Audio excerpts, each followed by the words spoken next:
மா எனக்கு இந்த பொண்ணு ரொம்ப பிடிச்சிருக்குமா. டேய் என்னடா சொல்ற? நீ எப்போ உன் லவ் சொன்ன அவளை இப்படி உன்னை லவ் பண்ண வச்ச?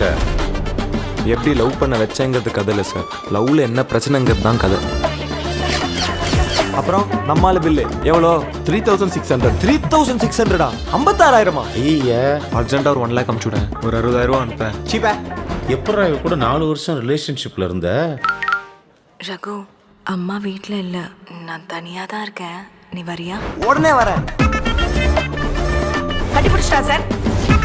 பர்சனல் லோன் அப்ரூவ் ஆயிடுச்சு மச்சான். அவந்திகா செலவு வைக்கிறாளா? குடும்பத்தை காப்பாத்துறதுக்காக ஸ்விக்கி சாப்பிட்ட ஓட்டுறவங்க கூட இவ்வளோ ஓட்டியிருக்க மாட்டான். இவளை வச்சு நான் அவ்வளோ ஓட்டியிருக்கேன். ஐயோ எப்பதான் சார் பணத்தை கட்டுவீங்க? எப்போ வந்து கூட்டிட்டு போவ? எப்பதான்டா வேலை பார்ப்பேன்?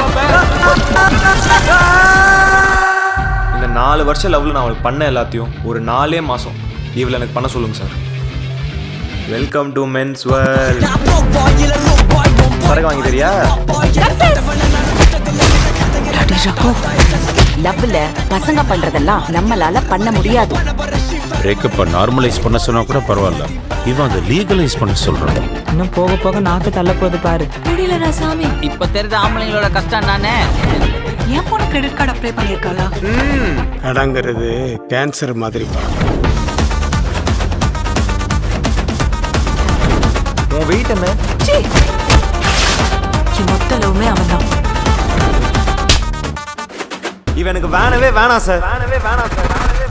லவ்ல அவந்திகாவா இருக்கிறது ஈஸி, ஆனா ரகோர்னா இருக்கிறது கஷ்டம். படிப்பு வேலையும் பொண்ணுங்களுக்கு உரிமை, ஆனா பசங்களுக்கு அது கடமை. காசை சேர்த்து வச்சு பொருளை வாங்கிக்கலாம், ஆனால் பொருளை வாங்கிட்டு கடனை சேர்த்து வச்சுக்கூடாது. உனக்கு நான் அதை பண்ணேன் இதை பண்ணேன்னு சொல்றதும், நான் உனக்கு பண்ணதெல்லாம் நீ எனக்கு திருப்பி பண்ணேன்னு சொல்றது லவ் இல்லடா. என்ன ஆனாலும் நான் உன்னை விட்டுற மாட்டேன்னு சொல்றது தான்டா லவ். 2 பேரும் லவ்வர்ஸ்.